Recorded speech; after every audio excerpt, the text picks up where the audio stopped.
दोस्तों उम्मीद करता हूं कि आप सब खैरियत से होंगे। आज हम बात करेंगे 2 सिंपल स्टेप्स की जिनको अप्लाई करते हुए आप अपनी इंग्लिश को इम्प्रूव कर सकते हैं। सिर्फ 2 स्टेप्स। पहला स्टेप क्या है, you have to learn the structure, and second step क्या है, you have to learn the vocabulary. इन दोनों के बारे में हम डिटेल से बात करते हैं। पहली जो चीज़ है दैट इज़ द स्ट्रक्चर।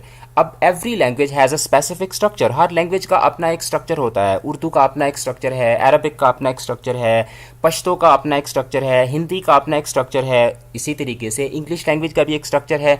और इंग्लिश का स्ट्रक्चर क्या है, it is SVO, subject verb and object. आपने बस ये याद रखना है कि इंग्लिश लैंग्वेज के अंदर चाहे आप जिस तरह का मर्जी सेंटेंस बना रहे हैं, आप बेशक पॉजिटिव सेंटेंस बना रहे हैं, नेगेटिव सेंटेंस बना रहे हैं, इंट्रोगेटिव सेंटेंस बना रहे हैं, जिस तरह का मर्जी आप सेंटेंस बना रहे हैं, you always have to follow SVO structure. यानी सब्जेक्ट पहले आएगा, उसके बाद वर्ब आएगा और उसके बाद ऑब्जेक्ट आएगा। जैसे ही गोज़ टू मार्केट, अब इसमें ही जो है दैट इज़ सब्जेक्ट, गोज़ ये वर्ब है और मार्केट क्या है, दैट इज़ ऑब्जेक्ट। अब देखें, अगर आप सेंटेंस को थोड़ा सा चेंज करते हैं, यानी कि एक पॉजिटिव सेंटेंस है, इससे आप अगर इंट्रोगेटिव सेंटेंस बनाते हैं, तो इसमें भी आप देखें कि जो सब्जेक्ट वर्ब और ऑब्जेक्ट की जो अरेंजमेंट है वो हमेशा सेम रहती है। देखिए, पहले रेड कलर, फिर ग्रीन और फिर ब्लू, है ना। तो सेकंड सेंटेंस के अंदर भी आपको यही चीज़ नज़र आ रही होगी कि सब्जेक्ट पहले आ रहा है, उसके बाद वर्ब आ रहा है और उसके बाद ऑब्जेक्ट आ रहा है। अगर हम इसको नेगेटिव सेंटेंस बनाते हैं, he didn't go to market, तो इसके अंदर भी क्या है, पहले सब्जेक्ट आएगा, उसके बाद वर्ब आएगा और उसके बाद ऑब्जेक्ट आएगा।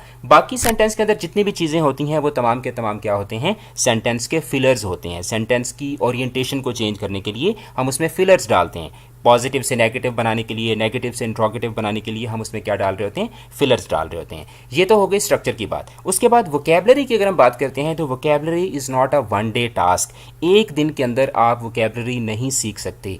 You have to prioritize the vocabulary categorically, यानी कि वोकेबलरी के अंदर डिफरेंट कैटेगरीज हैं। आपको याद होगा, आपने 8 पार्ट्स ऑफ द स्पीच पढ़े थे, nouns, pronouns, verbs, adjectives, adverbs. तो वो जो सारी कैटेगरीज हैं उसमें से आपने प्रायोरिटाइज करना है। आपने ये देखना है कि कौन से आइटम्स ऐसे हैं वोकेबलरी के जिनको लर्न करना ज़्यादा ज़रूरी है। तो अगर हम इंग्लिश लैंग्वेज को देखते हैं तो उसमें 40%, यानी जो टोटल लैंग्वेज है उसमें 40% नाउन्स हैं, 30% उसमें वर्ब्स हैं, 10% एडजेक्टिव्स हैं, 10% एडवर्ब्स हैं और 10% जो हैं वो बाकी जो remaining parts of the speech जिसमें कंजंक्शंस आ जाते हैं, प्रेपोजिशंस आ जाती हैं। तो इस तरीके से जो आप नॉर्मली इंग्लिश बोल रहे होते हो, इंग्लिश लिख रहे होते हो, तो उसमें ये प्रोपोर्शन होती है लैंग्वेज की। अच्छा, अब इसका मतलब ये है कि आपने अगर अपनी लैंग्वेज को इम्प्रूव करना है तो आपने फोकस किस चीज़ पे रखना है, आपने फोकस रखना है नाउन्स पे और वर्ब्स के पे, क्योंकि ये आपके सेंटेंस का मेजर पार्ट भी होते हैं और लैंग्वेज के अंदर सबसे ज़्यादा यूज़ होने वाले जो पार्ट्स ऑफ द स्पीच हैं वो नाउन्स और वर्ब्स होते हैं।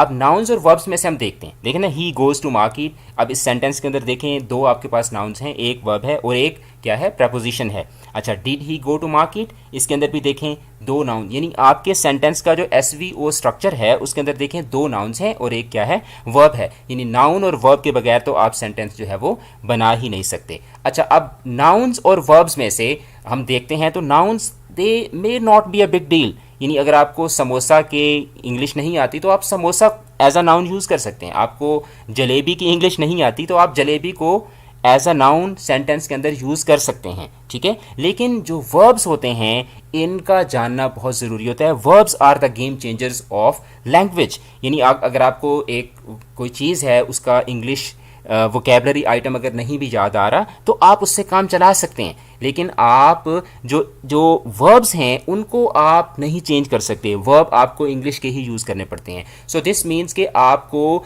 ज़्यादा से ज़्यादा स्ट्रक्चर को समझना है और स्ट्रक्चर के बाद अगर आपको नाउन्स और वर्ब्स आते हैं, if you know the structure, you know the nouns and verbs, you are in. This means कि you know the language and you can speak it, you can write it. उसके बाद आपको बिल्कुल परेशान होने की ज़रूरत नहीं है। तो ये 2 चीज़ें हैं, स्ट्रक्चर को लर्न करें, वोकेबलरी को लर्न करें, और वोकेबलरी के अंदर भी आपका फोकस किस चीज़ पे होना चाहिए, आपका फोकस होना चाहिए नाउन्स एंड वर्ब्स पे। So that's it for today. Start enhancing your English today with English keys free lessons. English keys को सब्सक्राइब करें अगर आपने अभी तक सब्सक्राइब नहीं किया, और बेल का आइकन प्रेस कर दें ताकि हमारी आने वाली तमाम इन्फॉर्मेटिव वीडियोज़ आप तक टाइम पे पहुंचती रहें। तो आज के लिए इतना ही, दीजिए मुझे इजाज़त। Thank you for watching. अल्लाह हाफिज़।